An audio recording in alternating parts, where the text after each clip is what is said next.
Paper देना है। अब ये आजकल के शिष्य हैं, ये पुराने जमाने के नहीं, आज के। आज ये 4 शिष्यों ने क्या किया कि ये गए गुरुकुल से बाहर, पार्टी सार्टी जो होता है आप लोग जानते हैं क्या होता है, बोल राधे राधे। वो मनाने के लिए कल पेपर है, कल एग्जाम है, पेपर है, वो भूल भाल गए, पार्टी करने के लिए गए कहीं, सुबह से लेकर शाम तक महाराज उस समय व्यतीत रात है गए। अब पहुंचे नहीं, पढ़ाई तो क्यों ना है, दूसरे दिन पेपर कैसे थे, परेशान है गए। अब एक यहाँ बड़ा बुद्धिमान था, चतुर था, अपने आप ओवर स्मार्ट समझता था। वो उसने कहा कि चिंता क्यों करते हो, गुरुदेव को मैं मना लूंगा। कैसे? देखो हम 4 के 4 शिष्य हैं और हम चारों के चारों यहाँ आए हैं और एक साथ इतनी देर हो गए, रात्रि है कि पढ़ाई नहीं किया, कल पेपर देना है। एक काम करते, महाराज जी को कोई बहाना बना लेते हैं और जाना तो है गुरुदेव के आश्रम में, गुरुदेव के गुरुकुल, गुरुदेव को बहाना बना लेंगे, मैं मना लूंगा। और गुरुदेव इतने सीधे हैं, मान जाएंगे। वाकई में है भी महाराज, बड़े सीधे होते हैं गुरु तो बड़े सीधे होते हैं। पर ज्यादा ये भी मत समझना कि सीधापन गुरु का देख करके मत सोचना मूर्ख है। बोलो राधे राधे। हम लोग ये सोचते मूर्ख है नहीं महाराज, तो हम कह रहे मना लेंगे, चलो आगे महाराज। अब इन लोगों ने क्या किया, इन लोगों का गुरुदेव आपसे निवेदन है कि पढ़ाई तो हमने किए नहीं, आज लेट हो गया। पूछा गुरुदेव ने, बेटा देरी कैसे हो गया आपको? गुरुदेव ने पूछा, इतनी देर कैसे कर दिया तुमने आने में? सुबह के गए हो, शाम है गए। तो इन्हीं चारों ने एक ही शोर में, महाराज गाड़ी के टायर पंचर है गए। बोलो राधे राधे। गाड़ी की टायर पंचर, यही अगर नौकरी करने के लिए जाते हैं तो ये लोग भी यही कहते हैं, अपने ऑफिस में जो बड़े हैं, अपने से सीनियर, उसको कहते हैं गाड़ी खराब। झगड़ा पत्नी से हो तो भी गाड़ी खराब। बोलो राधे राधे।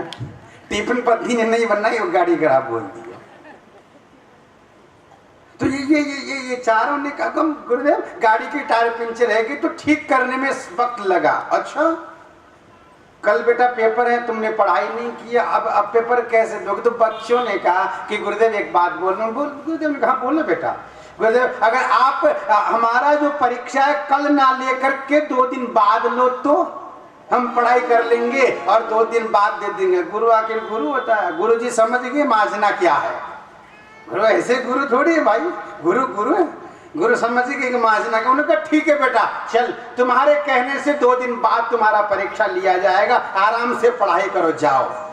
महाराज 2 दिन तक उन्होंने खूब जम के पढ़ाई किया, प्रभु बहुत जम के पढ़ाई किया। और जैसे अंदर गए, ये चारों ने देखा कैसे पागल बना लिया गुरु जी को, और मान भी गए गुरु जी बड़े मूर्ख हमारे गुरु।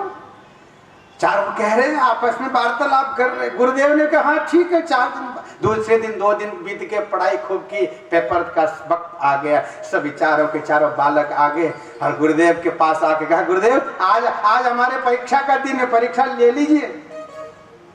गुरुदेव उन्होंने कहा बेटा परीक्षा तो लेना है, पर एक शर्त है। बोले क्या? तुम चारों को अलग अलग कमरे में बिठा दिया जाएगा, अलग अलग कोने में बिठा दिया जाएगा, तब ही परीक्षा लिया जाए। कहा हाँ गुरुदेव बिल्कुल अलग अलग बिठा दो। महाराज गुरुदेव ने चारों को अलग अलग कमरे में बिठा दिया और प्रश्न पत्र पर प्रश्न लिखा कि तुम जब होटल में पार्टी मनाने के लिए गए थे, वापस आते समय तुम्हारा गाड़ी का टायर पंचर हुआ, तो बताओ कौन सा टायर पंचर हुआ? बोलो राधे राधे। अब क्या बताएंगे महाराज, गुरु आखिर गुरु है, कितना ही छुपा लो, कितना ही झूठ बोल लो, गुरु तो गुरु है महाराज। गुरु के बिना जीवन शुरू नहीं महाराज, तुम्हारे जीवन को शुरू कराने वाला वो गुरु। बोलो राधे राधे। तो महाराज गुरु गुरु है। कोई भी चिंता हो गुरु के शरण में चले जाओ। यहाँ भक्ति महारानी ने कहा, भो साधो क्षणम तिष्ठम चिंताम अपिनाशयः। हे गोविंद कहते हैं साधु एक क्षण के रुकिए ठाकुर के लिए। मैं चाहती हूँ मेरे जीवन में जो चिंता है, मन में जो चिंता आक्रांत हुआ है, चिंता ने व्याप दिया है, पूरा चिंता से ग्रसित हो गई हूँ, मैं चाहती हूँ कि चिंता दूर हो जाए आपके क्षण से। संत रुक गए। महात्मा ने देखा कि जब कह रही है तो रुकना चाहिए। देखा एक नारी, पास में गए, पूछा काशी तुम का विमोचे मां नार्यः का पद्मलोचना। पूछे थे देवी काशी तुम का विमो चई मां, नार्यः का पद्मलोचना, पूछ लिए तुम कौन हो। और ये इतने देवियां जो तुम्हारे कोई चरण धो रही है, कोई चरण दबा रही है, कोई पंखा झेल रही है, कोई पान अर्पण कर रही है, इतनी सारी देवियां तुम्हारी सेवा के लिए खड़ी है, ये देवियां कौन है?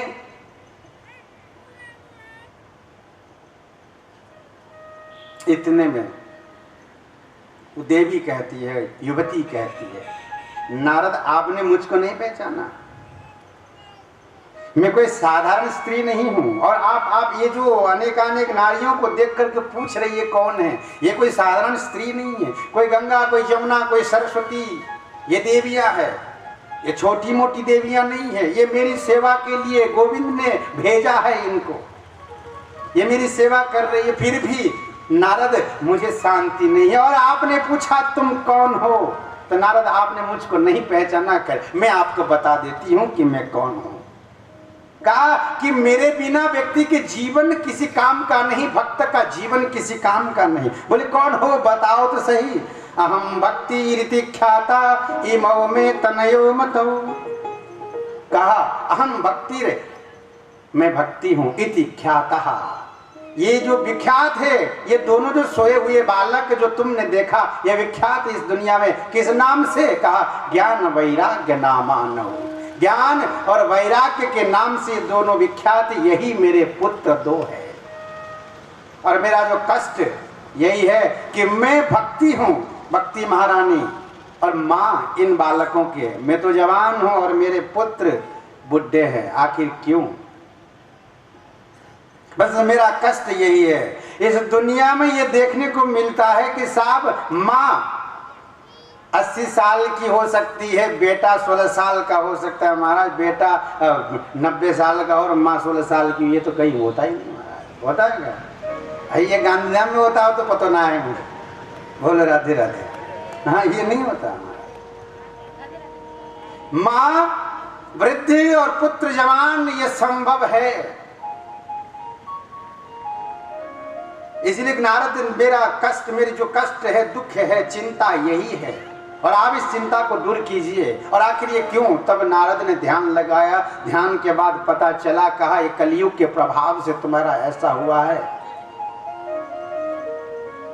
चिंता मत करो, जरूर मैं कोशिश करूंगा और इन दोनों का ये बुढ़ापा को दूर करूंगा और तुम्हारे चिंता को नष्ट कर दूंगा। खूब कोशिश किया नारद ने, मंत्र पढ़ने लगे महाराज, वेद वेदांत गोसैश्च गीता पाठैर मुहुर्मुहु, वेद वेदांतों के उद्घोषणा कर दी गई। खूब कान मुख संयोज्य करणांते, कान के पास में मुंह ले गए और वेद वेदांत का पाठ किया।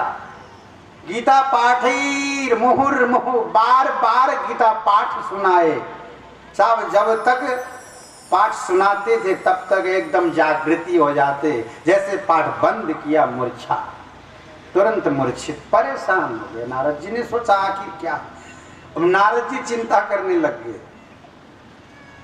बोलो राधे राधे। पहले चिंता भक्ति की, अब नारद जी चिंता करने लगे। और भाई एक बात बता दूं, कभी कोई संत अगर चिंता कर लेता है तो साहब ये दुनिया वालों के लिए चिंता मणि का काम कर जाता है महाराज। संत का चिंता, दुनिया संसारी का चिंता चीता के समान है और साधु का चिंता चिंतामणि के समान है।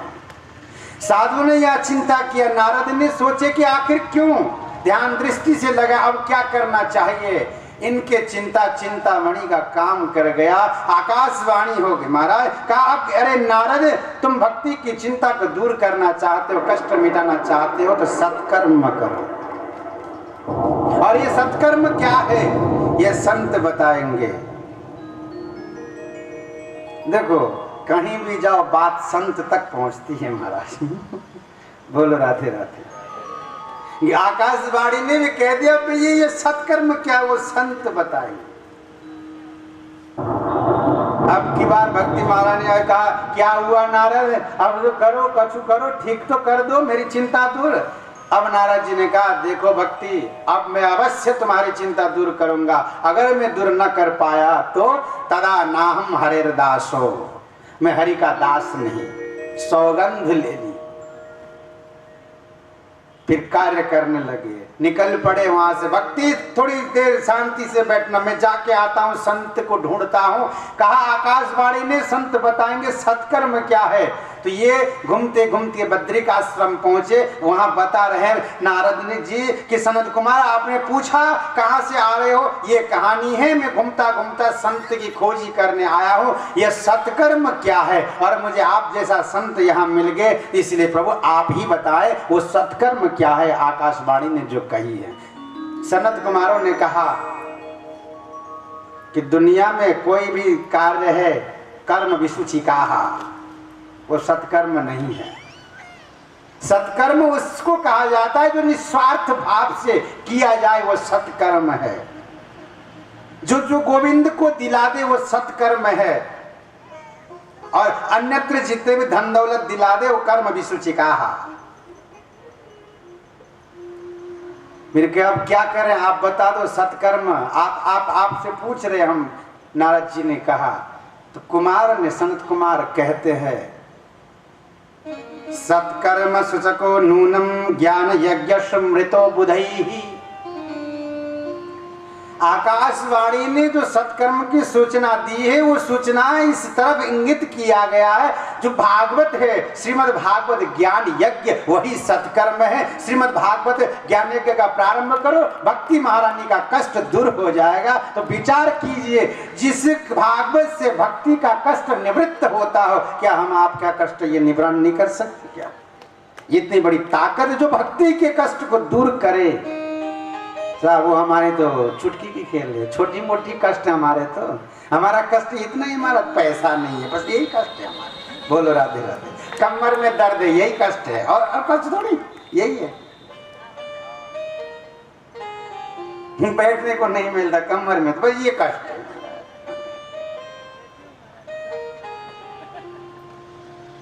ये कष्ट है जो भक्ति महारानी के लिए कहा कि निश्चिंत रहो, श्रीमद् भागवत का कथा प्रारंभ करो। कहा महाराज व्यास कहाँ ढूंढने जाऊं, कथा प्रवक्ता कहाँ ढूंढने जाऊं, आप ही आ जाओ और कथा सुनाए दो। आज सनत कुमार आए हरिद्वार में, गंगा द्वार समीपे तु तटम आनंद नामकम। हरिद्वार, महाराज क्या कहना, क्या कहना। सनत कुमार हरिद्वार पहुंचे हैं। नारद को कहा आ जाओ, आसन लगा लो, भक्ति के नाम से संकल्प ले लो। कथा प्रारंभ हुआ साहब हरिद्वार में। हरिद्वार जैसे पवित्र भूमि पर, गंगा के तट पर, गंगा जी के सानिध्य में संकल्प छोड़ा, भक्ति महारानी तुम कहीं भी आ जाओ। भक्ति महारानी प्रकट हो गई। महाराज ये प्रभाव है उस गंगा द्वार का, उस हरिद्वार की भूमि का, उस गंगा जी के पावन तट का, और श्रीमद् भागवत का। वृंदावन में विराजी भक्ति महारानी पहुंच गई हरिद्वार, संकल्प लेने मात्र से। और आप सभी को एक सूचना दे दूं, हरिद्वार के बाद आ गए तो आप सभी को एक सूचना, 22 मई 2016 गर्मी की ये छुट्टियां पड़ते, उस समय सब छुट्टी, स्कूलों की छुट्टी रहती है, जितने भी टीचर है ना उनके लिए फ्री। बोलो राधे राधे, छुट्टी है। उस समय में हरिद्वार में श्रीमद् भागवत जी का 108 भागवत कथा वहां करने जा रहे हैं हरिद्वार में। जो भी यजमान बनना चाहे, और ऐसे तो 2-3 दिन बाद तुम्हें पर्चे आप सभी के पास पहुंचा दूंगा मैं। 22 मई 2016 को हरिद्वार के पावन गंगा जी के तट पर अष्टोत्तर शत श्रीमद् भागवत कथा का आयोजन हो रहा है। जिनको भी यजमान बनना है संपर्क कर लेना। हमारे ये पंडित जी है, इन पंडित जियों से, या ये हमारे मोहनदान जी देथा जी है, ये रेणु जी है बाड़मेर वाली, ये है, इनसे संपर्क कर लेना। ये पंडित मोहन जी तो यहीं गांधीधाम में ही है, बाड़मेर वालों के लिए है, और भी बाड़मेर को उसमें सबके नंबर दिए हुए हैं। मोहनदान जी को है, ये भी है यहाँ के गांधीधाम में, तो ये है ही है। तो संपर्क कर लेना जिसको भी यजमान बनना है। हरिद्वार में श्रीमद् भागवत ज्ञान यज्ञ महोत्सव का आनंद 22 मई 2016 को हरिद्वार में लेंगे, गंगा के तट पर आनंद से।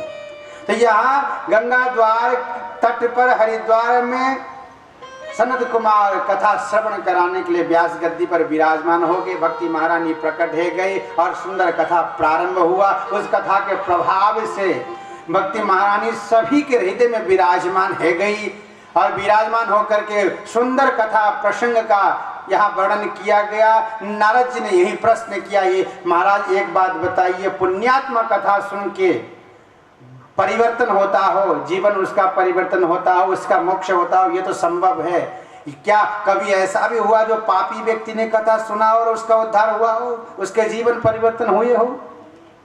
ये मानव पाप कृतस्त सर्वदा सदा दुराचार रताभ्यमार्गगा क्रोधाग्नि दग्धा कुटिलश्च कामिनः सप्ताह यज्ञेन कलौ पुनन्ति देहे। कहा जो पापी है, ये मानव पाप कृतस्तु सर्वदा, सदा सर्वदा जो व्यक्ति पाप करता हो, क्रोधाग्नि दग्ध को क्रोध के अग्नि में दग्ध रहता हो, गुस्से में रहता हो, हर वक्त गुस्सा करता हो। एक ये क्रोध है ना साहब, इस गुस्से को भी पाप कहा गया।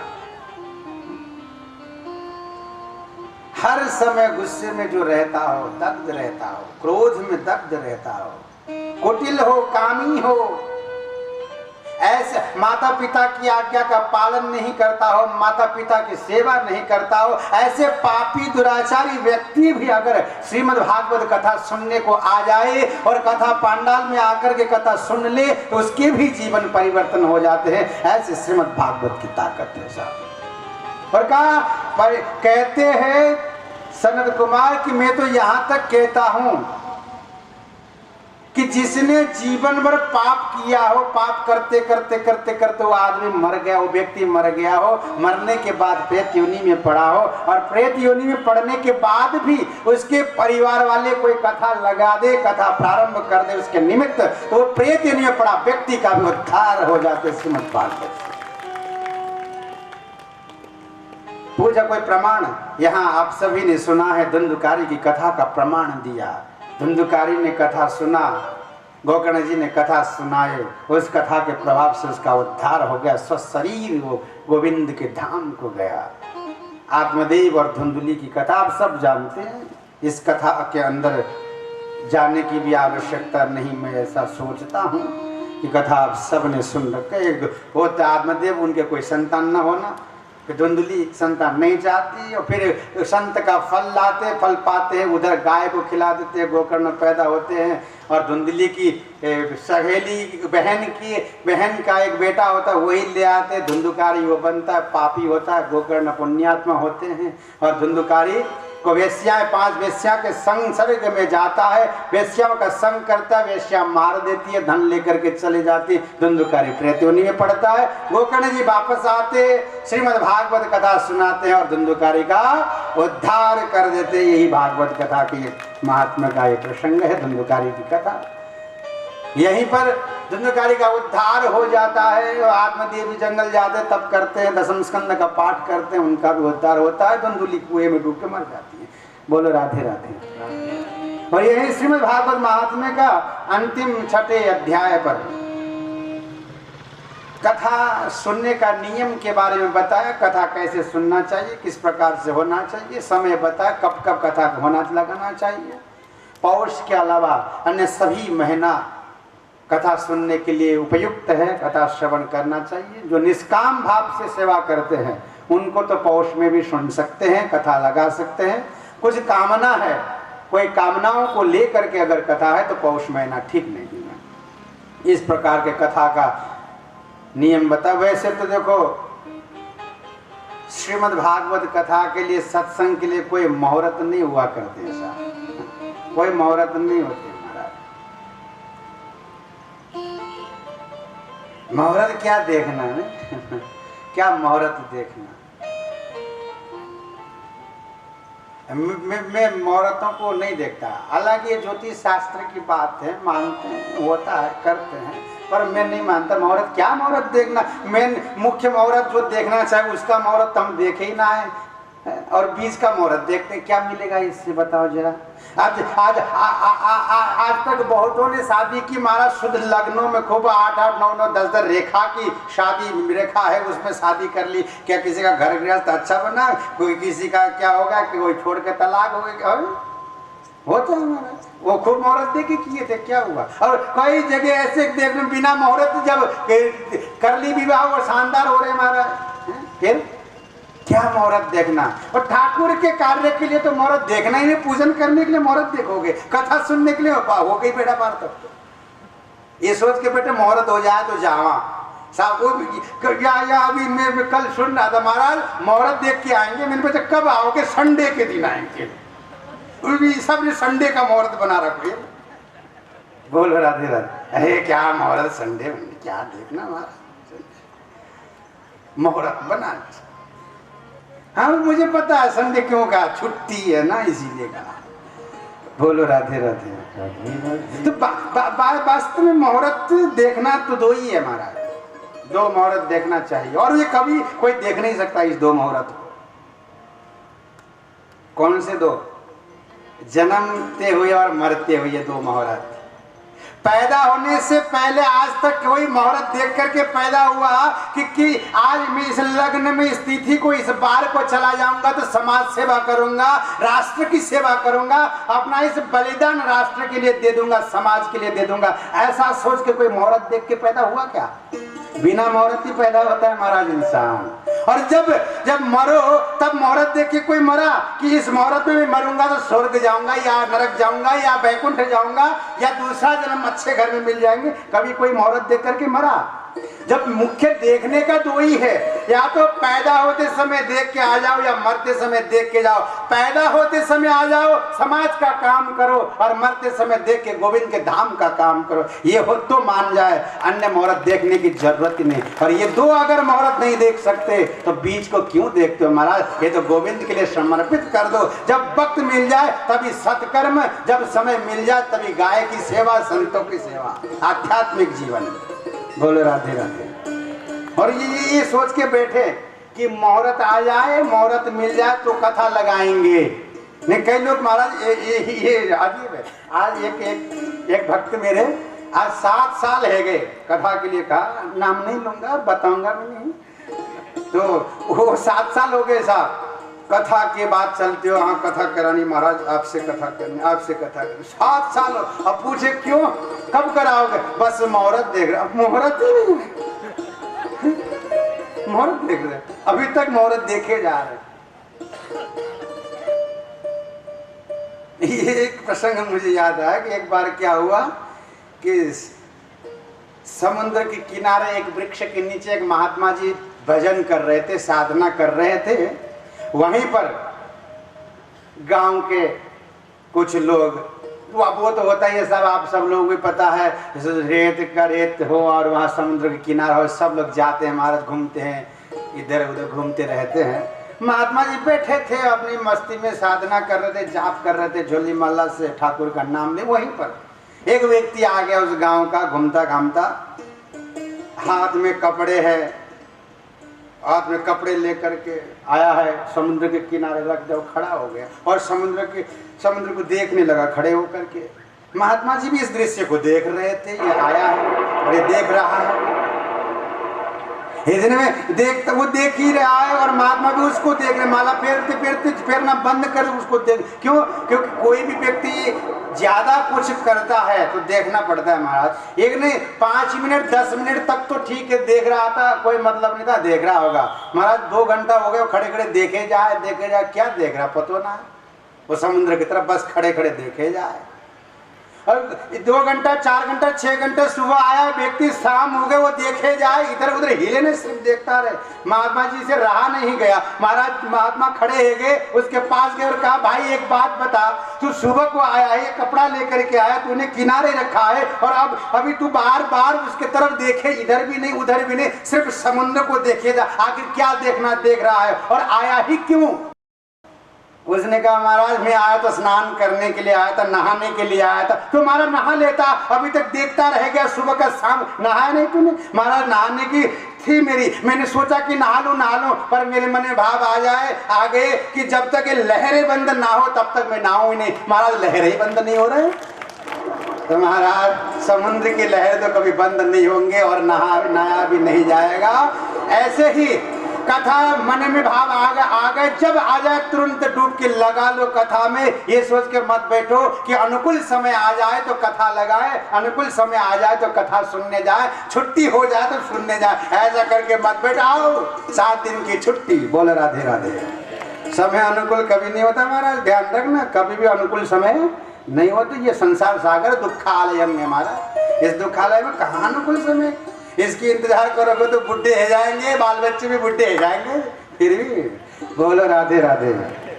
एक बार और बोल दो, एक बार और। तो मुहूर्त, तो यह श्रीमद् भागवत कथा के लिए कोई मुहूर्त नहीं है। नियमो नास्ति, कह दे नियमो नास्ति, कोई नियम। ठाकुर की कथा सत्संग के लिए नियम नहीं, कोई दिन नहीं, कोई नियम नहीं। जब मन में आ जाए कि कथा सुनना, आओ बैठ जाओ, सुन लो, सत्संग में जाओ। जब भाव आ जाए कथा प्रारंभ करनी, तुरंत करवा दो, कोई मुहूर्त की जरूरत नहीं है। फिर वक्ता श्रोता के लक्षणों के बारे में यहाँ बताए, और भागवत जी के अनुरूप अगर वक्ता श्रोता के बारे में चले तो महाराज आजकल तो कोई कथा सुनने का अधिकारी भी नहीं और कोई कथा कहने का अधिकारी भी नहीं। अगर देखा जाए भागवत जी में लिखा है, भक्त श्रोताओं के लिए विष्णु दीक्षा विहीनानाम नाधिकार कथा श्रवे है। अगर इस बात को हम मान लें तो ये कोई सुन ही नहीं सकता। हमारा कहा विष्णु दीक्षा विहीनानाम, जो सदगुरु के शरण में नहीं गया हो और श्रीमन नारायण की राधा गोविंद की नाम का दीक्षा नहीं लिया हो, वो कथा सुनने का अधिकारी ही नहीं है। ऐसा हो तो महाराज कोई सुने ही ना है, कोई आए ही नहीं। बोलो राधे राधे। हाँ। श्रोताओं के लिए कहा ऐसा श्रोता होना चाहिए, और वक्ताओं के लिए कहा विरक्तो वैष्णवो विप्रो वेद शास्त्र विशुद्धिकृत। विरक्त हो, जो कथा सुनाने वाला जो आया है वो विरक्त है। विरक्तो वैष्णवो, वैष्णव हो, विप्रो ब्राह्मण हो। विरक्तो वैष्णवो विप्रो वेद शास्त्र विशुद्धिकृत, वेद शास्त्रों को जानने वाला हो। दृष्टांत कुशलो धीरो, दृष्टांत दे करके आराम से समझा सके, ऐसा कोई ब्राह्मण संत विरक्त ऐसा कोई आ जाए, उनकी मुंह से अगर कथा सुना जाए तो जीवन का उद्धार, जीवन का कल्याण हो जाए। ऐसा बोलो राधे राधे। एक बार और बोलो, चलो एक बार और। यहाँ श्रोता वक्ता के लक्षणों के विषय में अंतिम अध्याय पर चर्चा किया, सुना रहे थे। इतने में सभी के मन में श्री राधा गोविंद के प्रति प्रेम प्रादुर्भाव हो गया। कथा सुनते सुनते, महात्म्य सुनते सुनते भक्ति महारानी सभी के हृदय में विराजित थी ही, तो तुरंत सभी के मन से सुंदर कीर्तन संकीर्तन निकल गया। हृदय से प्रादुर्भाव होकर के सभी ने सुंदर कीर्तन गाए। कीर्तन के प्रभाव से श्री राधा गोविंद का प्रादुर्भाव वहां हुआ। गोविंद गदगद हो गए और कहा, अरे भक्तों, तुम्हारे कीर्तन से प्रसन्न हो गया हो, मांगो क्या चाहिए तुम्हें वरदान। तो सभी ने एक ही स्वर में कहा, महाराज आपने सब कुछ हमें दे दिया है, अब एक निवेदन है, कभी भी कहीं भी भागवत कथा हो, आपका नाम संकीर्तन हो, आपके नाम का चर्चा हो, वहां आप जरूर प्रकट हो जाना भक्तों के कल्याण के लिए। भगवान ने कहा तथास्तु। और ये सत्य है, कहीं भी कथा होती है, संकीर्तन होता है तो ठाकुर वहां एक बार जरूर आते हैं। श्री कृष्ण गोविंद हरे मुरारे, हे नाथ नारायण वासुदेव। श्री कृष्ण गोविंद हरे मुरारे, हे नाथ नारायण वासुदेव। बोलो श्री कृष्ण गोविंद हरे मुरारे, हे नाथ नारायण वासुदेवा। श्री कृष्ण गोविंद हरे मुरारे, हे नाथ नारायण वासुदेवा। इस कीर्तन में सभी प्रेम से, जितने भी श्रोता बैठे थे सभी प्रेम से नृत्य करने लगे। भक्ति महारानी आकर के हृदय में बैठ गई तो सभी को बड़ा आनंद आया। मस्ती में नाचते हुए गाते हुए, बड़े मस्ती में झूमते हुए सभी भक्त लोग आनंद ले रहे हैं इस कीर्तन में, भागवत के महात्म्य के विश्राम में। तो आइए हम लोग भी थोड़ा मस्ती में दोनों हाथ उठा करके ताली सेवा करते हुए भाव से गाइए सभी, जय हो। श्री कृष्ण गोविंद हरे मुरारे, हे नाथ नारायण वासुदेवा। श्री कृष्ण गोविंद हरे मुरारे, हे नाथ नारायण वासुदेवा। हे नाथ नारायण वासुदेवा, हे नाथ नारायण वासुदेवा। हे नाथ नारायण वासुदेवा, हे नाथ नारायण वासुदेवा। बोलो श्री कृष्ण गोविंद हरे मुरारे, हे नाथ नारायण वासुदेवा। श्री कृष्ण गोविंद हरे मुरारे, हे नाथ नारायण वासुदेवा।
एक बार दोनों हाथ उठा करके प्रेम से ताली सेवा करते मस्ती में जोड़ते।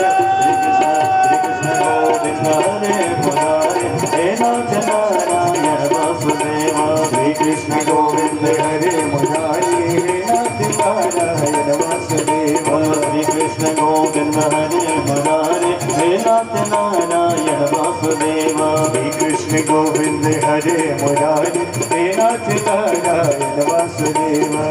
प्रहलाद स्थानधारी तनलगति दया, चोद्धवा कांचधारी, पीड़ा भारी स्वरसे स्वरकुशलतया, राग करतार जुनो इंद्र बादिल वेदंगम जय जय सुकरहा, कीर्तने ते कुमारा,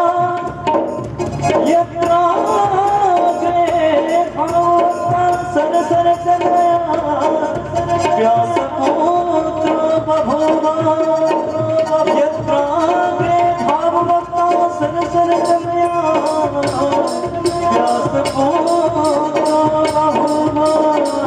व्यास पुत्र भगवान श्री कृष्ण गोविंद हरे हरे नारायण वासुदेव श्री कृष्ण गोविंद हरे हरे नाथ नारायण वासुदेव श्री कृष्ण गोविंद हरे हरे नाथ नारायण वासुदेव श्री कृष्ण गोविंद हरे हरे नाथ नारायण वासुदेव श्री कृष्ण गोविंद हरे हरे नाथ नारायण वासुदेव श्री कृष्ण गोविंद हरे हरे नाथ नारायण वासुदेव कृष्ण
नाम संकीर्तन किया। भगवान ने वचन दिया कि अवश्य में कहीं भी कथा होता हो, सत्संग हो, नाम संकीर्तन हो रहा हो, वहाँ जरूर मैं आऊँगा। ऐसा आशीर्वाद सभी को वहाँ दिए और सभी ने समय का सदुपयोग किया। सब समय बड़ा मिलना मुश्किल है महाराज ने। वक्त को बिना समझे चलने वाला किसी काम कर नहीं होता। समय को ध्यान में रखते हुए कार्य करने वाला अच्छा व्यक्ति है। समय को पहचाने, वक्त को पहचाने। समय महाराज, ये गया हुआ समय वापस थोड़ी ना मिलता है। हमें यूं ही समय को बर्बाद कर देते हैं महाराज। मैंने यही देख लो साहब, मैं आज अपनी यहाँ कथा की बात करूं, बाहर की बात क्या करूं। मैंने कल कहा था सभी को कि कल मैं ठीक 3 बजने से 10 मिनट पहले पहुंचूंगा और 3 बजे कथा प्रारंभ हो जाएंगे। पर ये सभी ने सोचा कि महाराज जी बोलते होंगे, थोड़ी देर समय पे आते, क्योंकि इनकी गलती नहीं है, इनकी गलती नहीं है, इनकी गलती। अब केवल ये 3, 4, 5, 6 माताएं जो यहाँ थी, वो 4, 5 माताएं थी और सब ये तो बाद में आए और यहाँ 2, 3 भाई थे। तो ये कल का अभी ये, हालांकि इनकी गलती नहीं। मैं देखो साहब, बात सही है, हालांकि मैं कहूँगा तो थोड़ा अटपटापी लगेगा, पर लगने तो बात इनकी नहीं है, गलती इनकी नहीं है। क्योंकि इन्होंने आज तक जहां भी जिसको भी सुना कि कहा 2 बजे की कथा का टाइम, व्यक्ति पहुंचा है 3 बजे, 2:30 बजे, तो इन लोगों ने ये सोचा महाराज जी ने बोल तो दिया, वो और लोगों की तरह ये भी 2:30 बजे आते होंगे, 3, 3:30 बजे आएंगे, आधा घंटा लेट आएंगे, ये सोच के ये लेट करे। अब मैं ऐसा कि टाइम बोल दिया, उस टाइम पर पहुंचने वाला इंसान में, भले या कोई ना आ जाओ, मैं तो सोनल माता को सुना के जाऊंगा, इस धाम को सुना के जाऊंगा। मुझे तो कथा सुना मेरे राधा गोविंद को सुना के जाऊंगा। इसलिए टाइम, समय, वक्त को पहचान। उनका ही किसी ने कहा, वक्त को जिसने न पहचाना उसको मरना पड़ा है। वक्त को जिसने न पहचाना उसको मरना पड़ा है। बच गया तलवार से तो क्या हुआ, फूलों से कटना पड़ा है साहब। इसलिए वक्त को पहचान ले। वक्त बोलो राधे राधे। तो साहब कल देखो, मैंने 3 सब यहाँ 2-4 दिन उनको पता है, 3 बजने में 10 मिनट पहले में पहुंच गया। हमारे संगीतकार 2:15 बजे पहुंच गए। अब ये भी किसको सुनाए भजन ने, तो क्या करे, कोई हते ही ना। और मैं, मेरे को कहा भी मोहन जी ने, और ये मोहन जी के ड्राइवर, इसने कहा था महाराज जी रुको अभी, अभी को कोई आया नहीं, अभी मैंने कहा नहीं कोई बात नहीं बेटा निकल, मैंने टाइम दिया है मैंने 3 बजे का, और मैं ही नहीं पहुंचूं। आचार्य वही है जो आचरण में रहे, आचार्य वही है, और उपदेश देने का अधिकार उसी को है जो आचार्य बना हो, और आचार्य वही है जो आचरण के साथ रहता हो। तुम मुंह से कुछ कहते हो और कार्य कुछ करते हो, कोई फायदा नहीं, वो कौन मानेगा। आज अगर मैं 3 का टाइम देता हूं, मैं नहीं पहुंचता हूं, तो निश्चित है कि सामने वाले सोचेंगे कि महाराज है आते नहीं है, ये उपदेश तो देते और आते तो है नहीं, ये क्यों। इसलिए मैं पहले ये अब ध्यान दें, अब ध्यान दें। अब कल 2:30 बजे ही पहुंच जाना। बोलो राधे राधे। हम लोगों से नहीं बोले 2:30 बजे ही पहुंच जाना। असली श्रोता वही है, कुछ समय पूर्व जाकर के अपने आसन को, अपने स्थान को निश्चित करके बैठ जाए और गोविंद का नाम का गुणानुवाद करे। जब तक नाम लेते रहे, जब तक संत का प्रादुर्भाव न हो। दो ही का किनारा दो होता है साहब। व्यक्ति के जीवन की जब शुरुआत हो 2 किनारे हैं। इंसान की जब जीवन का शुरुआत हो 2 ही किनारा होता है साहब। एक माता पिता का किनारा और दूसरा पति या पत्नी का किनारा महाराज, और तीसरा किनारा नहीं है। अब ऐसा किनारा हो 2 किनारे, एक तो माता पिता और पति पत्नी का किनारा, और दूसरा है गुरु और गोविंद का किनारा। अब ऐसा किनारा ढूंढ लो जहां गुरु और गोविंद का प्रादुर्भाव हो जाए। तो किनारा है साहब, ये सत्संग एक किनारा, गुरु गोविंद का किनारा है। इसलिए समय का ध्यान दे, वक्त का ध्यान दे महाराज। समय पर ठीक 2:30 बजे कल पहुंच जाना। बोलो राधे राधे। एक बार और बोलो। तो समय, ये गया हुआ समय वापस नहीं महाराज। कितना ही करोड़ों रुपए बर्बाद कर देना, समय नहीं मिलेगा क्या? कल का दिन आज आप पा सकते हो नहीं? कितना ही खूब कमा के खूब पैसे खर्च कर, नहीं मिलेगा। एक आदमी ने जिंदगी भर कंजूसी करी। बोलो राधे राधे। मक्खी चूस, जीवन भर कंजूसी कर करके पैसे 5 करोड़ रुपए कमा लिया। अभी देखो समय कैसा, वक्त परिवर्तन। 5 करोड़ तो पूरा जीवन लगा दिया कमाने में, और 5 करोड़ प्राप्त कर लिया। उसका उपभोग करने से पूर्व यमदूत आ गए लेने के लिए। उसने कहा भाई यमदूत देख, मैंने इतना मेहनत करके कमाया, इसका उपभोग कर ही नहीं पाया, उससे पहले ही तुम आ गए। एक काम करो, 2-3 साल का मुझे वक्त दे दो, मोहलत दे दो, मैं जिंदा रहूं, मुझे मत ले जाओ। यमराज ने कहा तेरे बाप का ठेका थोड़ी नहीं है, यहाँ तो जाना पड़ेगा भाई, हम नहीं छोड़ सकते महाराज। मेरे जीवन की आधी कमाई मैं तुमको दे दूंगा, यानी 2.5 करोड़ तुम्हें दे दूंगा, मुझे 3 साल की मोहलत दे दो। मना कर दिया, नहीं दे सकते। यमदूत ने मना किया। फिर कहा कि महाराज चलो एक काम करो, पूरी जिंदगी की कमाई दे दो, कमाई ले जाओ आप, मुझे 1 दिन का मोहलत तो दे दो। कहा नहीं दे सकते। बहुत अनुनय विनय किया, महाराज समय दो, मुझे कुछ वक्त दे दो, कुछ वक्त दे दो, कुछ सत्कर्म कर लो। जीवन भर मक्खी चूस बना रखा, कुछ कार्य सत्कर्म नहीं किए, जोड़ने में ही जिंदगी बर्बाद कर दी। अब मैं कुछ बांटूं, बटोर तो लिया, बांटा नहीं। अब बटोरना खत्म, मैं बांटना चाहता, मुझे 1 दिन का मोहलत दो। नहीं दिया यमदूतों ने। और यमदूतों ने कहा, बहुत प्रार्थना करने के बाद कह दिया यमदूतों ने, ठीक है तुम्हें समय चाहिए, एक पत्र लिखने का वक्त तुम्हें देता हूं, चिट्ठी लिख दो। और उस आदमी ने एक पत्र लिखा, बहुत शानदार सुंदर पत्र लिखा, और लिखता है कि जिस किसी को भी ये पत्र मिले, ध्यान से सुनना, ध्यान से पढ़ लेना, जिस किसी को भी ये पत्र मिले वो बटोरने में ना रहे, बांटने में ज्यादा रहे। क्यों? क्योंकि मैं बटोरता रहा, मैंने 5 करोड़ कमा लिया, वो 5 करोड़ किसी काम के ना आए। 1 घंटे का वक्त भी मैं खरीद न सका, मुझे जाना पड़ा। इसलिए पत्र लिख रहा हूं, बटोरना मत, सत्कर्म करो, देश के लिए, राष्ट्र के लिए, समाज के लिए, गाय के लिए, संतों के लिए, कुछ न कुछ ऐसा कर दो, बटोरो मत, बांट दो। ये लिख दिया महाराज। होता भी यही है, बटोरने से कोई कुछ तो सत्कर्म करें, ये समय वापस नहीं। इसलिए कहा किसी ने, काम ऐसा करो कि पहचान बन जाए, काम ऐसा करो कि पहचान बन जाए, हर कदम ऐसा चलो कि निशान बन जाए।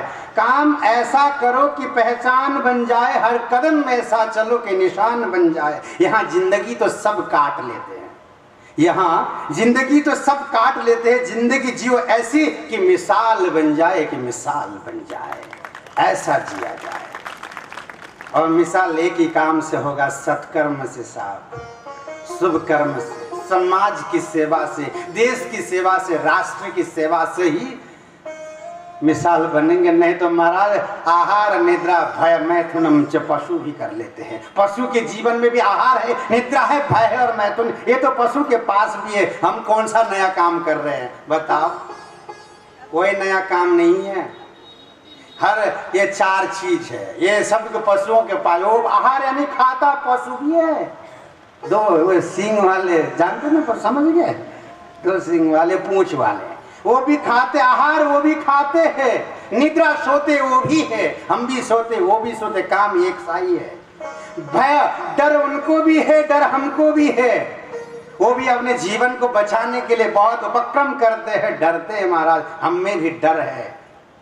भय मैथुनम, वो भी अपने वंश परंपराओं को बढ़ाने में लगे रहते, हम भी बढ़ाते रहते। और अन्य क्या है उनमें और हमें अंतर? सिर्फ अगर कोई अंतर है तो इंसान सिर्फ और सिर्फ विचारवान है, विचारशील है, और वही एक गोविंद का नाम ले सकता है, गोविंद के धाम जा सकता है, गोविंद का भजन कर सकता है, और कोई अंतर नहीं, सब उनकी तरह ही। इसलिए ये मौका, ये वक्त मिला है कि हम गोविंद का नाम ले लें, हम ठाकुर के ध्यान कर ले, हम ठाकुर की कथा का गुणानुवाद कर ले, हम ठाकुर के करीब जाएं, यह अवसर मिला है। इसलिए 7 दिन, अब 7 दिन में तो 2 दिन रह गए महाराज, 5 दिन, केवल 5 दिन। बोलो राधे राधे। एक बार और अब इस समय को न बर्बाद करें, इस वक्त को पहचान लें। आइए श्रीमद् भागवत महात्म्य का यही विश्राम भागवत जी की तरफ बढ़ते हैं। प्रथम स्कंद के प्रथम अध्याय का पहला श्लोक मंगलाचरण से करते हैं। यहाँ वेदव्यास जी ने यहाँ मंगलाचरण किया, सुंदर मंगलाचरण है। यह भागवत जी का पहला स्कंद का पहला अध्याय का पहला श्लोक। जन्मादस्य यतोऽन्वयादितरतश्चार्थेष्वभिज्ञस्वराट् तेने ब्रह्म हृदय आदि कवये मुह्यन्ति यत् सूरयः तेजो वारि मृदां यथा विनिमयो यत्र त्रिसर्गो मृषा धाम्ना स्वेन सदा निरस्तकुहकं सत्यं परं धीमहि। ये पहला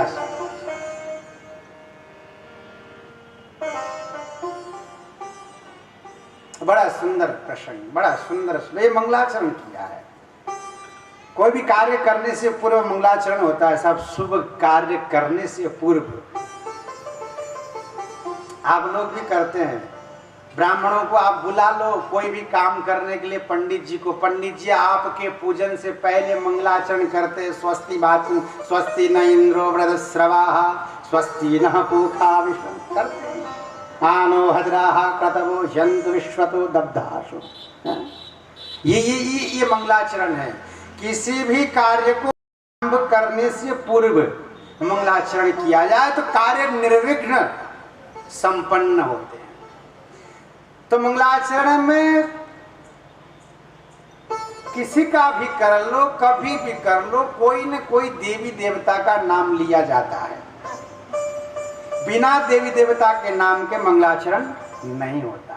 ये जो बुजुर्ग माताएं 5 गीत गाती है, रात्रि जागरण, रात्रि जागा करती है, तो 5 गीत गाती है। उन 5 गीत में भी देवताओं का नाम आते हैं। ये बेटे पूछ लो, आते हैं। बोलो राधे राधे। हर मंगलाचरण में किसी न किसी देवताओं का नाम लिया जाता है। विश्व का एकमात्र ऐसा ग्रंथ है श्रीमद् भागवत महापुराण, या किसी भी देवताओं का नाम नहीं लिया। मंगलाचरण में किसी भी देवताओं का नाम नहीं लिया। का सत्यम परम धीमहि। नया गणेश जी का नाम लिया, नया दुर्गा का, न देवी का, न कृष्ण शिव जी का, न राम जी का, न कृष्ण जी का। यहाँ केवल लिखा सत्यम परम धीमहि। उस सत्य का मैं ध्यान करता हूं। और इस दुनिया में सत्य से बड़ा कोई चीज नहीं है साहब। सत्य, सत्य से बड़ा न तो कोई धर्म है न तो कोई कर्म है, सत्य है। इसलिए यहां सत्यम परम धीमहि कहा गया, सत्य का ध्यान करता। और इस दुनिया में सत्य को न मानने वाला कोई है भी नहीं। हर व्यक्ति सत्य को मानता है, और सत्य न धर्म न दूसरा सत्य समाना है, यह आप सभी ने सुन रखा है। आगम निगम पुराण बखाना। और सत्य को न मानने वाला कोई है भी नहीं। और तो क्या बात, हमारा चोर भी सत्य को मानता है। आप सब लोग जानते हैं, जो चोरी करने वाला जो चोर होता है ना, वो चोर भी सत्य को मानता है। हमारा लोग कभी मान लो कि चोरी करने के लिए 4 चोर आ गए हो, और चोरी करने के लिए पूर्व पश्चिम उत्तर दक्षिण 4 दिशाओं में गए हो, और चारों तरफ से चोरी करके चेन वेन लूट लाट के, बोलो राधे राधे, सब चोर छाड़ के आए हो चोरी करके। और जब बंटवारे का वक्त आता है तो साहब चोर का जो मुखिया वो कहता है सच सच बोलना, झूठ मत बोलना, फलाने के घर से क्या लाया तू, वहां से कितना लाया, सच बोल। चोर भी सत्य को ही मानता है महाराज, और तो क्या बात बताएं। इसलिए सत्य को न मानने वाला इस दुनिया में कोई नहीं है। इसीलिए यहाँ कहा सत्यम परम धीमहि, और सत्य को मान लिया, सत्य को जान लिया, तुम्हारा फिर जानने का कोई शेष नहीं, क्योंकि सत्य का सत्य स्वरूप ही परब्रह्म परमात्मा है। सत्य का जो रूप है वही गोविंद है, वही ठाकुर, वही परमात्मा है। इसलिए यहाँ सत्यम परम धीमहि, ध्यान उपासना, थोड़ा सरग जाओ, सत्य का उपासना करो। उपासना का मतलब सरकना, उपासना का मतलब ये व्रत ये नहीं महाराज, हम तो उपवास ये कुछ पूछते हैं, आप भोजन नहीं करता, आज क्या उपवास है महाराज, उपवास। उपवास का मतलब क्या पता ना है, उपवास पूछो किसी को कि मतलब उपवास किसकी है, किस लिए, क्यों करते हो, ना मेरे माँ करती थी, मेरी दादी दादा, पता नहीं, अब पता ही नहीं कर क्यों रहे, बहुत डाल दादा दादी।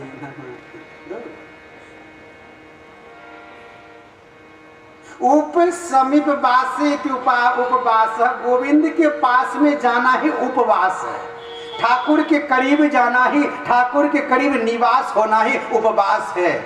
बिना खाए बैठने का मतलब उपवास नहीं है। ये मत सोचो कि बिना खाए बैठे तो उपवास, ये नहीं है।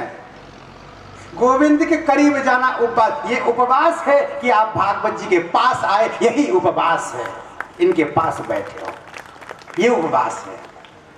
बस ये उपवास के वक्त पर, इस समय पर भोजन नहीं करने का ये कारण इतना ही है। उपवास करो, गोविंद के पास जाने का साधन गोविंद नाम है, और नाम पेट भर के लेते हैं तो नींद आती है, नींद आने के बाद भजन नहीं होता। इसीलिए नियम बना दिया, उपवास का मतलब कह दिया कि उस दिन भूखा रहो, गोविंद का नाम अच्छा लेने को आ जाए। इसीलिए भूखे रहने की एक बना दी नियम। उपवास का मतलब भूखा रहना नहीं, गोविंद के पास जाना, सत्य के पास जाना, यही उपवास है। तो यहाँ का उपवास करो, समीप सरक जाओ, झूठ में से सत्य के तरफ आओ, क्रोध में से एकदम निर्मल के तरफ आ जाओ, मृत्यु से अमृत तत्व के तरफ सरक जाओ, कुछ सरको। इसलिए यहां सत्यम परम धीमहि, सत्य का ध्यान कर दो। और यहीं पर ये 3 शब्द दिया, तेजो बारी मृदाम, बोल राधे राधे। और ये 3 शब्द में पूरी भागवत है।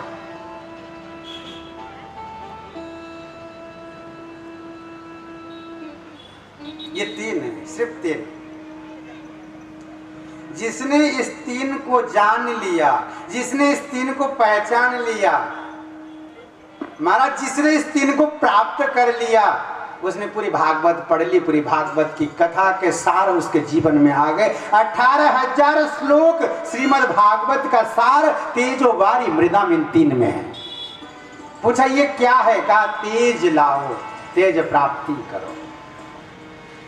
तेजो तेज, एकदम तेज जीवन में, जीवन तेजस्वी हो जाए, ऐसा जीवन तेजस्वी बनो। आशीर्वाद देते ना तो किसी को आशीर्वाद ऐसा दो, तेजस्वी भव।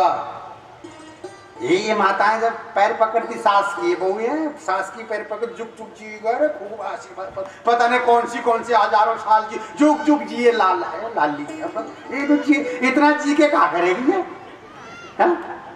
नहीं आप ही बता, इतना जी के क्या कर लेगी? बता दो, कौन सी पहाड़ तोड़ लेगी? है?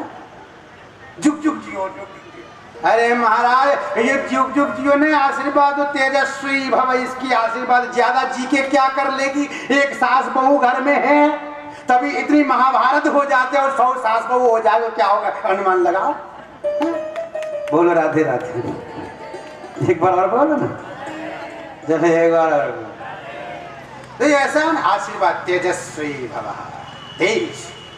और तेजस्विता में ऐसा तेजस्वी, ऐसा दिव्य जीवन हो, ऐसा तेजस्वी जीवन हो कि रोटी के लिए तुम मत तड़पो, रोटी तुम्हारे लिए तड़प जाए। रोटी ये सोचे इस व्यक्ति के पास में जाऊंगी पूरी दुनिया का तृप्त हो जाएगा, इसके पास जन, ऐसा जीवन बना लो, तेजस्वी जीवन। इसलिए कहा तेजो। और वारी, दूसरा है वारी। वारी का मतलब है पानी।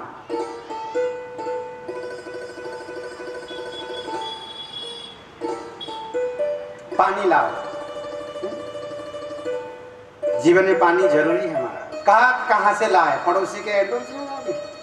पड़ोसी के खेत में से? नहीं साहब। तो लाए कहाँ से? कहा संत के सानिध्य में जाना, सत्संग में जाना। और सत्संग रूपी पनघट में गोविंद की विरह की कथा जब निश्रित हो जाए संत के श्रीमुख से, और गोविंद की कथा सुनकर अपने आंखों से अश्रुधारा प्रवाहित हो जाए, वह पानी, भक्ति का पानी लेकर के आओ, वही जीवन का है महाराज, वही जीवन। जो कथा में बैठे हाँ सुनना है, वो क्या कथा, क्या सुनना महाराज, क्या जीवन। जो किसी दूसरों की जीवनी के कष्ट को देख करके, दुख को देख करके जिनके आंखों से पानी न बहे, वो क्या आंख महाराज, वो तो फिर क्या है, मोर के पंख के पीछे लगे आंख के बराबर है। बोलो राधे राधे। पानी। और तीसरा मृदा, मिट्टी लाओ। साहब मिट्टी कहाँ से लाए? पड़ोसी के खेत से लाए मिट्टी चुरा करके।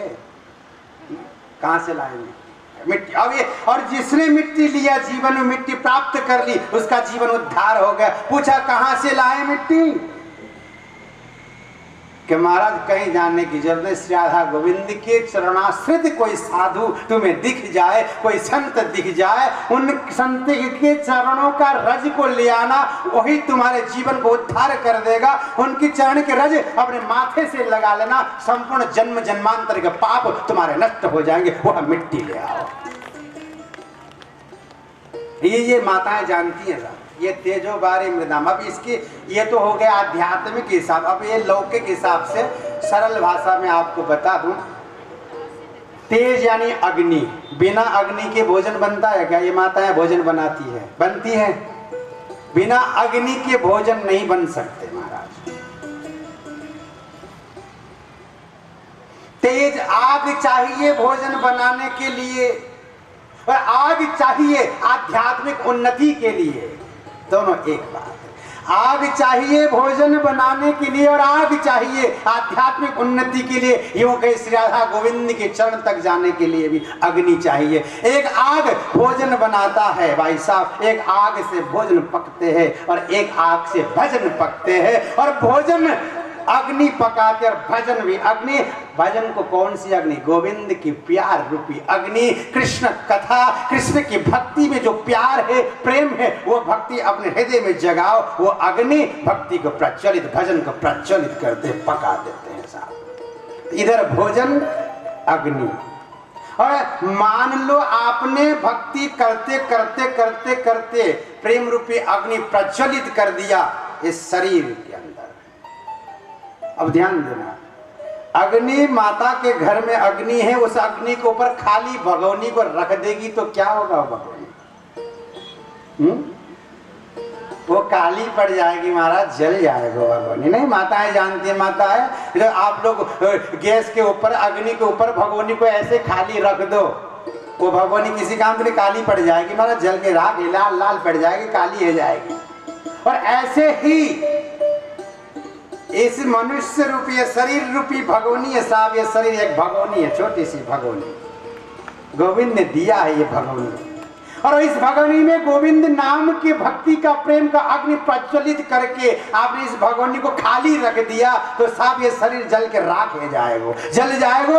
और इसको न जलाने के लिए क्या करना पड़ता है? माताएं करती उस भगोनी खाली नहीं रखती, उसमें पानी भर देती है तो साहब वो भगोनी जलती नहीं है। ऐसे इस शरीर रूपी भगोनी में गोविंद नाम का भक्ति का प्रेम का अग्नि प्रज्वलित कर दो, खाली शरीर मत रखना, आंखों में पानी ले आना, कथा में जाकर के दुखियों के दुख को देख करके अपने अश्रुपात कर देना। अगर ये पानी तुम्हारे जीवन में आ जाए तो यह शरीर जल के राख नहीं होगा, अच्छा रहेगा, बच जाएगा। तो पानी। और दूसरी बात मृदाम। और मान लो कभी किसी कारणवश पानी नहीं आया, पानी नहीं रख पाए भगोनी के अंदर, भूल जाती है माताएं, कभी कभी भूल जाती है, अथवा पानी रख दी, समय का ध्यान नहीं रखा गया, अग्नि ने जलाकर के उस पानी को सुखा दिया, फिर खाली है गई हो तो बोल राधे राधे। क्योंकि एक कथा सुनने के लिए चले गए, दूसरी कथा में गए नहीं, वो भक्ति का जो प्रेम का जो पानी हो तो सूख के खत्म हो जाएगा महाराज, फिर बार बार कथा सुनना पड़ता है प्रेम के लिए। ऐसे ही पानी भूल गई हो मैया, उस पानी सुखा दिया अग्नि ने, वो काली पड़ गई हो भगोनी। तो यही माता क्या करते, उस भगोनी को साफ करने के लिए किसका प्रयोग करते? मृदाम यानी मिट्टी ले आती है साहब। जब जाती है सामने माता ले आती है मिट्टी और नारियल के चटा, जो उस जटे के अंदर उस रेत को लगा के, उस मिट्टी को लगा करके साफ करते, उस भगोनी बड़ा साफ करके रखती है, सब चमकदार बन जाता वो भगोनी। ऐसे ही अगर मान लो किसी कारणवश तुमने एक बार कथा में गए, आंखों से पानी प्रवाहित आंसू हो गए, उसके बाद दोबारा जाने का वक्त न मिला तो महाराज ये भगोनी ये शरीर जल के राख है गई, किसी काम का न रहा। अब करना क्या, काली है गई, जल गई, और इस कालापन को हटाने, कई दाग इस शरीर में लग गए। अब इसको हटाने के लिए क्या किया जाए, इसको साफ करने के लिए तो कहा मृदाम, मिट्टी लेकर के आओ। कहाँ से? सदगुरु के चरण में चले जाना, गुरु के पास जाकर के गुरु जी के चरणा के रज को लेकर के आना। जिस प्रकार से मैया भगोनी में लगाती है, मिट्टी लगा के साफ करती है, ऐसे माथे पर गुरु के चरण का रज ला करके लगा देना। जैसे वो कालापन खत्म हुआ, ऐसे जन्म जन्मांतर के तुम्हारे शरीर के पाप राशि गुरुदेव के चरण के मिट्टी से जल के राख हो जाएंगे, खत्म हो जाएंगे, समाप्त हो जाएंगे। इसीलिए कहा तेजो वारी मृदाम।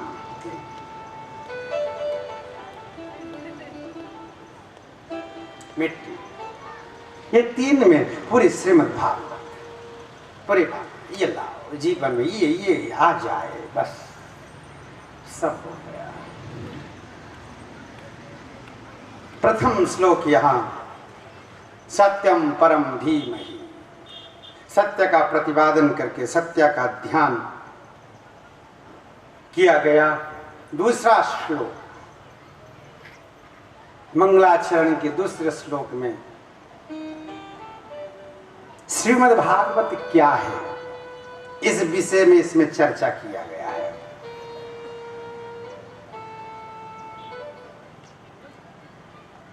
भागवत एक ग्रंथ है 18,000 श्लोकों का, और इसके अंदर है क्या, कैसे व्यक्ति सुने, कौन सुने, इस विषय में चर्चा इस दूसरे श्लोक में है।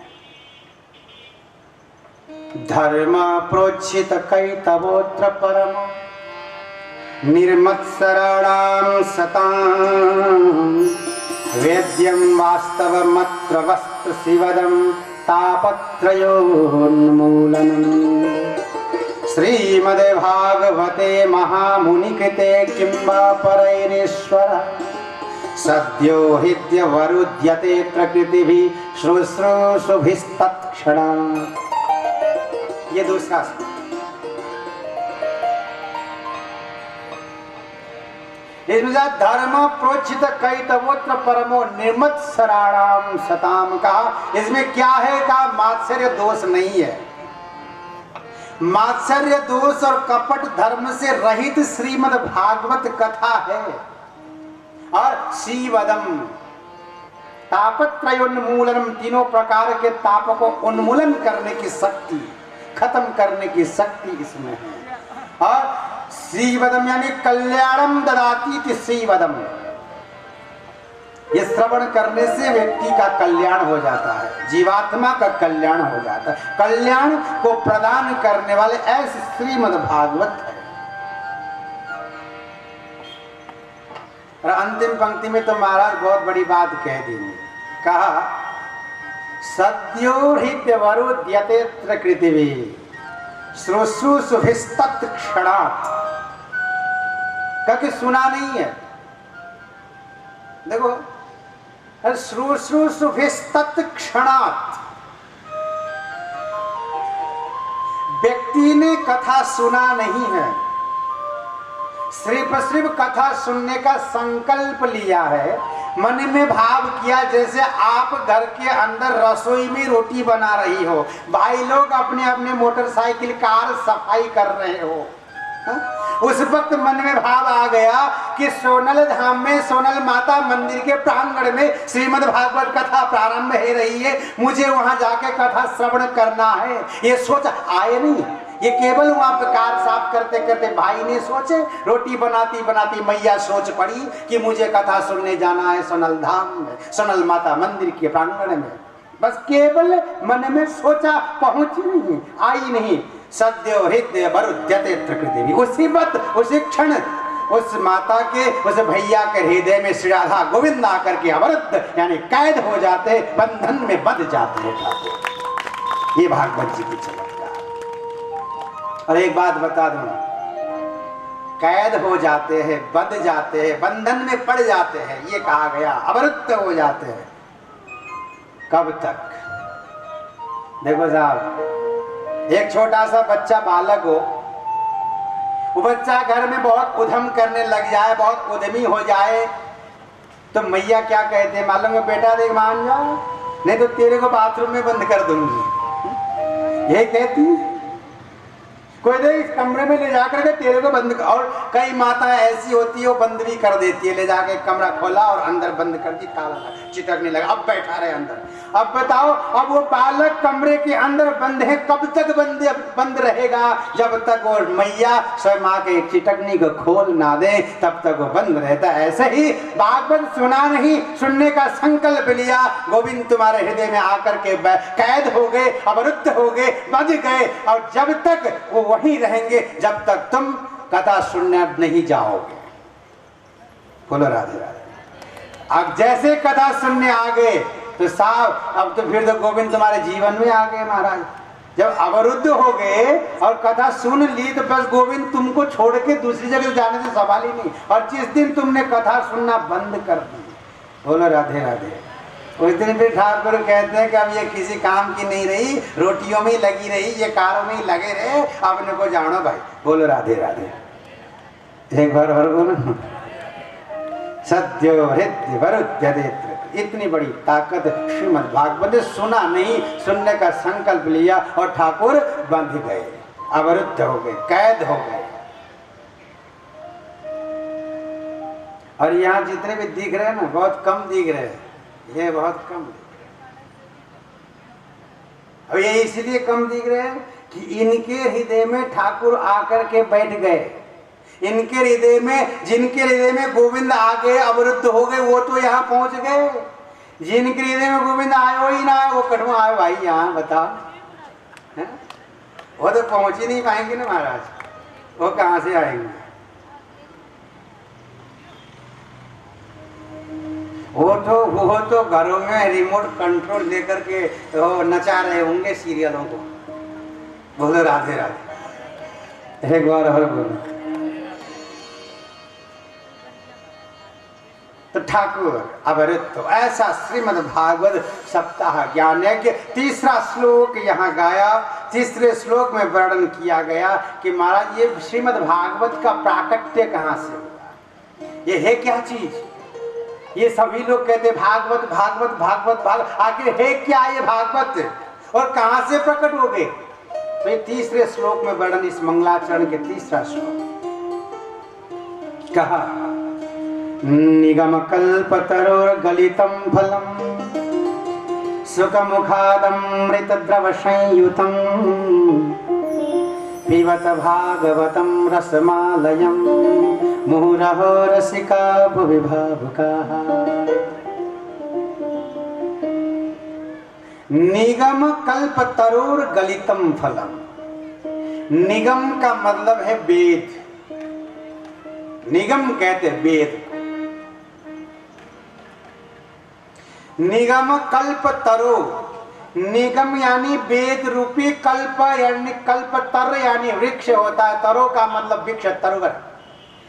निगम रूपी वेद रूपी कल्प वृक्ष का पका हुआ फल श्रीमद् भागवत महापुराण।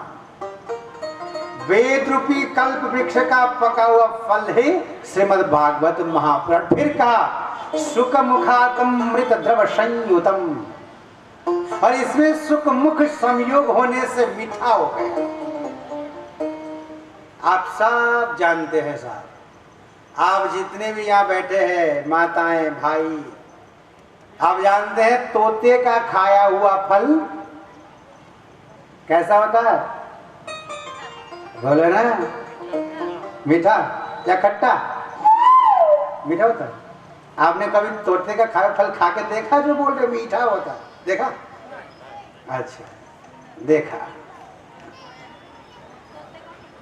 तोते का खाया हुआ फल मीठा होता है, हमने सुना है, पर वास्तविकता ये बात नहीं है। तोते का खाया हुआ फल मीठा नहीं होता। उसके खाने से, तोते के खाने से फल मीठे कभी हुआ नहीं करते, ध्यान देना, हुआ नहीं करते। बात कुछ और है, बात की गहराई कुछ और है। हम ऊपर ऊपर देख रहे, गहराई में नहीं गए। पूछा तो बात क्या है, कहा कि देखो जब ब्रह्मा ने सृष्टि किया, ये दुनिया को जब ब्रह्मा ने बनाए, अनेक अनेक वृक्ष पौधे बनाए साहब, फलों से भरा हुआ वृक्ष बनाए, पूरा संसार की सृष्टि करी, उसके बाद व्यक्ति बनाए, मनुष्य बनाए, और जो जो बनाते गए सबको अलग अलग एक विशेषता दिया गया। आपने देखा